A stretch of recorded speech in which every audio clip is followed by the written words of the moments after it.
प्यारे बच्चों, कक्षा 8वीं हिंदी के जो निर्धारित पाठ्यक्रम है उनमें शामिल पुस्तक भारत की खोज, जिसका पहला पाठ अहमदनगर का किला हम आज पढ़ेंगे।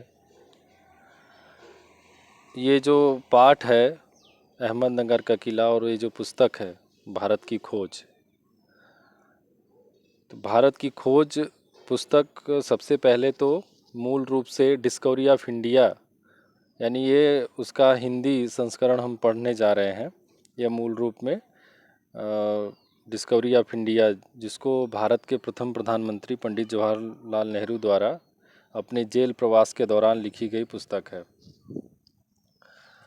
और डॉक्टर निर्मला जैन ने इसका हिंदी अनुवाद किया है। अनुवाद क्या है? एक तरीके से बच्चों ये संक्षिप्तीकरण है, इसको शॉर्ट किया गया है कि बच्चों तक ये पुस्तक पहुँचे, क्योंकि ये बड़ी पुस्तक है। अगर इसका सिर्फ अनुवाद किया जाता तो ये बहुत बड़े रूप में आ जाती, लेकिन इसको सिर्फ अनुवाद ही नहीं, इसको संक्षिप्त भी किया गया है ताकि इसको हम आसानी से समझ सकें। तो पाठ में प्रवेश करने से पूर्व जैसी कि एक परंपरा रही है कि हमको लेखक के बारे में जानना ज़रूरी होता है, क्योंकि जब तक हम लेखक के बारे में नहीं जानेंगे उसकी लेखनी के बारे में जानना अधूरा रह जाता है। चूँकि इस पुस्तक और इस पाठ के लेखक बहुत बड़े व्यक्तित्व हैं, न सिर्फ भारत के लिए बल्कि पूरी दुनिया में इनका नाम है, लेकिन फिर भी उनका हम संक्षिप्त परिचय यहाँ बताते हैं। इस पुस्तक के लेखक पंडित जवाहरलाल नेहरू, जिन्हें चाचा नेहरू के भी नाम से जाना जाता है, भारत के प्रथम स्वतंत्र भारत के प्रथम प्रधानमंत्री। पंडित नेहरू का जन्म 14 नवंबर सन 1889 और मृत्यु 27 मई सन 1964। और नेहरू जी सन 1947 से लेके अपनी मृत्यु यानी सन 1964 तक भारत के प्रधानमंत्री रहे। इनके पिता का नाम मोतीलाल नेहरू, जो एक वकील थे, बैरिस्टर थे, और इनका जन्म एक तरीके से अमीर परिवार में हुआ था, ये सामान्य परिवार से नहीं थे। और इनकी माता स्वरूप रानी थुस्सू। इनकी दो बहनें थी, विजय लक्ष्मी पंडित, जो संयुक्त राष्ट्र महासभा की पहली महिला अध्यक्ष भी बनी थी, और दूसरी कृष्णा हठी सिंह, जो एक लेखिका के रूप में जानी जाती हैं। हम राजनीतिक कैरियर की बात करेंगे तो सन 1929 लाहौर अधिवेशन में पहली बार एक कांग्रेस के अध्यक्ष बने। उसी अधिवेशन के बाद 26 जनवरी 1930 को पूर्ण स्वराज की मांग नेहरू जी ने रावी नदी के तट पर की। इसके अतिरिक्त सन 1936 और 37 में भी कांग्रेस के अध्यक्ष चुने गए। इनकी पढ़ाई लिखाई ज़्यादातर विदेशों में हुई। कैम्ब्रिज यूनिवर्सिटी लंदन से इन्होंने पढ़ाई की, और पढ़ाई के बाद ये एक राजनीतिक व्यक्तित्व के साथ साथ ये एक बड़े लेखक के रूप में जाने जाते हैं। इन्होंने राजनीतिक चरित्र व्यक्तित्व की तो हम बात करेंगे, पहले इनके लेखन कौशल की हम बात कर लेते हैं। आप जो पुस्तक पढ़ रहे हैं भारत की खोज, डिस्कवरी ऑफ इंडिया, इसके अतिरिक्त पिता के पत्र पुत्री के नाम, विश्व इतिहास की झलकियाँ, मेरी कहानी, जो इनका ऑटोबायोग्राफी है, राजनीति से दूर, इतिहास के महापुरुष, राष्ट्रपिता, और अनेकों छोटे लेख, पत्र पत्रिकाएं इनकी प्रकाशित हुई हैं। तात्पर्य है बच्चों कि ये बड़े राजनीतिक व्यक्तित्व के साथ एक बड़े लेखक और विद्वान व्यक्ति थे। सन 1951, 57, 1962 के आम चुनाव जीतकर ये भारत के प्रधानमंत्री बनते रहे। जैसा कि आप जानते हैं, अपने मृत्यु तक के भारत के प्रधानमंत्री रहे। अब हम उस प्रसंग पे आते हैं जहाँ से पाठ शुरू होता है कि आखिर नेहरू जी अहमदनगर के किले में कैसे पहुँचे। ये आपको पुस्तक के अंत में आते आते नेहरू जी खुद बताते हैं, लेकिन हम चूँकि पाठ हमारा शुरू होगा अहमदनगर के किले से, तो हम लोग पहले जान लें कि नेहरू जी किले तक कैसे पहुँचे। बच्चों, भारत छोड़ो आंदोलन की जब शुरुआत गांधी जी ने की तो अंग्रेज़ों को इसकी भनक लग गई कि ये बहुत बड़ा मूवमेंट होने जा रहा है, लोग सड़कों पे आ जाएंगे ऐसे वैसे। तो अंग्रेज़ों ने तत्काल जो उनको कार्रवाई सूझी कि जो बड़े बड़े लीडर हैं उनको उठा के जेलों में डाल दिया जाए, ताकि जनता में निराशा फैल जाए। इसी क्रम में नेहरू जी को उठा के 9 अगस्त सन 1942 को अहमदनगर के किले में डाल दिया गया। और यहाँ बड़े लंबे समय तक 9 अगस्त 1942 से 15 जून 1945 तक वे अहमदनगर के किले में कैदी के रूप में रहे। और इसी जो उनका कैदी जीवन है, इसी प्रवास के दौरान उन्होंने यह पुस्तक भारत की खोज लिखी। तो अब ये पुस्तक उन्होंने कैसे लिखी, अब कौन से प्रभावी कारक थे, कौन सी चीज़ें उनको प्रेरित की इस पुस्तक को लिखने के लिए, इसकी प्रेरणा उनको कहाँ से मिली, इसमें उनको सहयोग कहाँ से मिला, जो तमाम बातें हैं वो इस चर्चा के क्रम में इस पुस्तक के शुरुआती अंश में हमें देखने को मिलेंगे, जिसमें पहला पार्ट अहमदनगर का किला और दूसरा पार्ट तलाश। इसमें नेहरू जी खुद बताते हैं। एक तरीके से यह कह लीजिए कि जो पहला और दूसरा पार्ट है यह इस पुस्तक की भूमिका के रूप में है। इस पुस्तक को लिखने के प्रति जो उनकी प्रेरणा है और जो बातें हैं वह इस पुस्तक के पहले 2 अध्यायों में देते हैं, और तब जाके वो इतिहास के पन्ने पलटना शुरू करते हैं इस पुस्तक के तीसरे पार्ट सिंधु घाटी सभ्यता से। तो आइए बच्चों, हम पाठ में प्रवेश करते हैं, शुरू करते हैं। पहला पाठ अहमदनगर का किला। अहमदनगर का किला 13 अप्रैल सन 1944। यह मेरी 9वीं जेल यात्रा थी। बच्चों इस बात का आप ध्यान रखेंगे कि इसमें जो बातें कही जा रही हैं कि यह मेरी 9वीं जेल यात्रा थी, तो जो मैं है वो पंडित जवाहरलाल नेहरू हैं। हमें यहाँ आए 20 महीने से अधिक समय हो चुका था। जब हम यहाँ पहुँचे तो अंधियारे आकाश में झिलमिलाते दूज के चाँद ने हमारा स्वागत किया। दूज का चाँद यानी जब कोई पक्ष बदलता है, चाहे शुक्ल पक्ष हो, कृष्ण पक्ष हो, अंधियारा उजाला, तो जो प्रथमा के बाद द्वितीया दूसरा तिथि होता है उसे द्वितीया को ही दूज कहा जाता है। शुक्ल पक्ष शुरू हो चुका था। शुक्ल पक्ष से तात्पर्य है उजाला का पक्ष। 15 दिन अंधेरा और उसके बाद जो उजाला का पक्ष है उसको शुक्ल पक्ष कहते हैं। तब से हर बार जब नया चाँद उगता था तो मुझे याद दिला जाता था कि मेरे कारावास का 1 महीना और बीत गया। चाँद मेरे बंदी जीवन का स्थायी सहचर रहा है। कह रहे हैं कि जब मेरे जेल का जो समय है, जो जीवन है, उसमें अगर कोई मेरा स्थायी रूप से मित्र रहा है तो चाँद रहा है, क्योंकि उससे रोज़ मेरी मुलाकात होती थी। वही मुझे इस बात की याद दिलाता है कि अंधेरे के बाद उजाला होता है। देखो ये बच्चों बहुत बड़ी बात है आदमी को मोटिवेट करने के लिए कि चाँद को देखकर नेहरू जी को याद आता था कि चाहे अंधेरे के बाद उजाला आने का तात्पर्य है बच्चों की जीवन में कभी भी अपने निराशा का जब जीवन शुरू होता है, निराशा का पक्ष शुरू होता है, तो हमें निराश नहीं होना चाहिए, क्योंकि जब सुख नहीं टिकता है तो दुख कहाँ टिकेगा। इसलिए अगर आपके जीवन में कष्ट का समय है तो आप यह मान के चलिए कि एक समय सुख का समय भी आएगा। और चाँद ही बताता है, क्योंकि 15 दिन अंधेरी काली रात में चाँद छुपा रहता है, उसके बाद अगले 15 दिनों तुरंत फिर से प्रकट हो जाता है। ये देखिए इसमें जो चित्र दिया गया है अहमदनगर का किला 1942 से 45 के दौरान नेहरू जी जहाँ रखे गए थे। जब देश आज़ाद होता है तो प्रधानमंत्री के रूप में भी वो अहमदनगर के किले की यात्रा करते हैं, जहाँ लंबे समय तक, सबसे लंबे समय तक, बहुत बार नेहरू जी जेल गए लेकिन सबसे लंबा अवधि वही रहा। आइए, टॉपिक है अतीत का भार। दूसरी जेलों की तरह यहाँ अहमदनगर के किले में भी मैंने बागवानी शुरू कर दिया। दूसरे जेलों की तरह यानी नेहरू जी से पहले लखनऊ में या जहाँ भी, इसके बाद बरेली सेंट्रल जेल, जहाँ बहुत जगह जेलों में बंद रहे, तो जहाँ भी जाते थे तो देखिए अंग्रेज़ों के समय में कैदियों की कैटेगरी हुआ करती थी। एक ही कैटेगरी में हर एक कैदी नहीं आते। जैसे कोई हत्या करके आया है, कोई लूट करके आया है, कोई डकैती करके आया है, वो एक अलग कैटेगरी है। अब ये लोग कौन से कैदी कहे जाते थे? राजनैतिक। यानी इन्होंने किसी की हत्या, लूट, चोरी, डकैती, छिनैती तो की नहीं, ये तो राजनीतिक आंदोलन के वो थे, तो इन लोगों के साथ अलग प्रकार का ट्रीटमेंट होता था। उन कैदियों की तरह इनको हथकड़ी लगा के जेल में नहीं ठूसा जाता था। इनको शाम सुबह घूमने, टहलने, लिखने, पढ़ने तमाम सुविधाएं दी जाती थी, और बस रात के समय अटेंडेंस के बाद एक कमरे में बंद कर दिया था। फिर सुबह ये स्वतंत्र हो जाते थे अपने लिखने, पढ़ने, कार्य आदि करने के लिए। तो इसलिए जहाँ भी जाते थे नेहरू जी अपना तुरंत वहीं पे अपने इनकी जो पसंदीदा कार्य था बागवानी करना, वो कार्य करने लगते थे। करे मैं रोज़ कई घंटे तपती धूप में भी फूलों के लिए क्यारियाँ बनाने में बिताने लगा। मिट्टी बहुत ख़राब थी। अब किले की मिट्टी है, इतना बड़ा कंक्रीट का वो खड़ा हुआ है इमारत, तो वहाँ पे तो मिट्टी कैसे मुलायम होगी।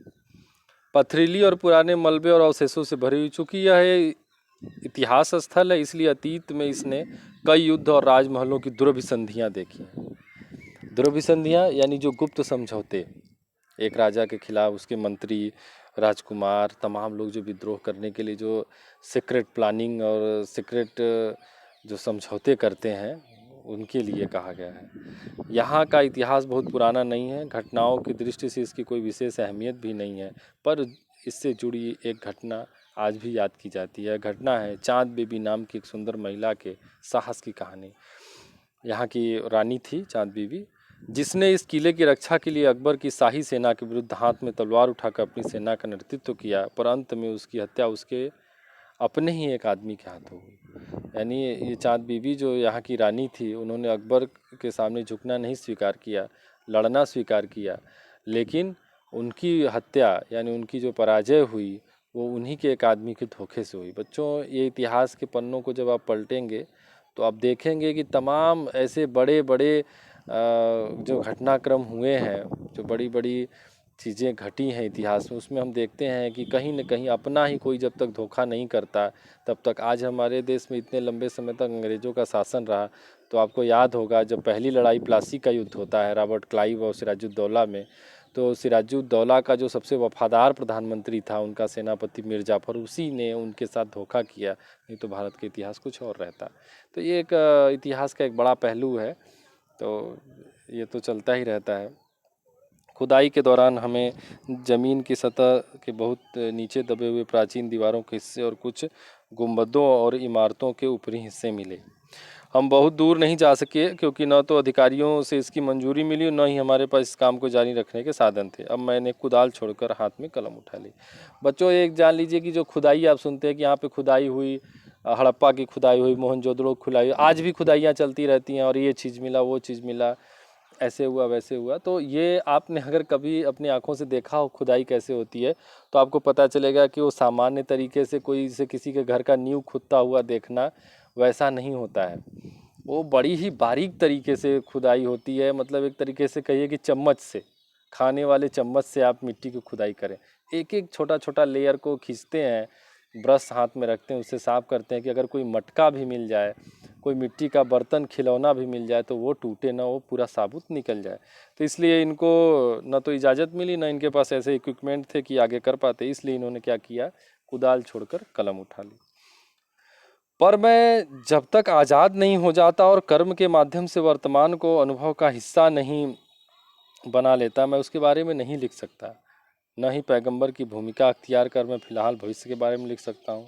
बचा रहता है अतीत। नेहरू जी कह रहे हैं लिखूं किस पे लिखूं, वर्तमान पे लिखूं, भविष्य पे लिखूं? तो कह रहे वर्तमान तो देख ही रहे हैं, जेल में बंद है। जब तक आदमी स्वतंत्र मुक्त न हो जाए, अपने इस वर्तमान के बारे में क्या लिखे, किससे चर्चा करे, इसलिए कहे वर्तमान पे नहीं लिखा जा सकता। अब दूसरा क्या है, भविष्य। भविष्य के बारे में भी कैसे लिखें? भविष्य के बारे में कोई पैगंबर कहने का मतलब है कि कोई देवदूत तो है नहीं कि जो ये जान रहे हैं कि क्या होगा उसी को लिखें कि लोग पढ़ें ये घटने वाला है। तो अब क्या बचा? वर्तमान लिखने लायक नहीं है, भविष्य के बारे में पता नहीं है, तो बस एक ही चीज़ बचता है, वो हमारा अतीत, हमारा इतिहास, हमारा बीता हुआ कल। पर मैं उसके बारे में भी किसी इतिहासकार या विद्वान की तरह विद्वत्तापूर्ण शैली में नहीं लिख सकता। मैं पहले की तरह अपने आज के विचारों और क्रियाकलापों के साथ संबंध स्थापित करके ही उसके बारे में कुछ लिख सकता हूँ। गेटे ने एक बार कहा था कि इस तरह का इतिहास लेखन अतीत के भारी बोझ से एक सीमा तक राहत दिलाता है। अब नेहरू जी देखिए बहुत बड़े विद्वान हैं, बहुत कुछ पढ़ा है इन्होंने, वकालत के अलावा भी तमाम विषयों की इनके पास जानकारी है, लेकिन एक बड़े लेखक का एक स्टाइल होता है कि कभी अपनी विद्वत्ता को स्वीकारता नहीं, अपने को सामान्य ही बताता है। तो नेहरू जी कह रहे हैं कि भाई मैं, अच्छा ये भी बात है कि नेहरू जी विशेष रूप से इतिहासकार नहीं थे, लेकिन इतिहास की बड़ी गहरी जानकारी उनको थी। ऐसा भी नहीं है कि इतिहास नहीं जानते थे, सिर्फ सुन सुन के लिख दिया।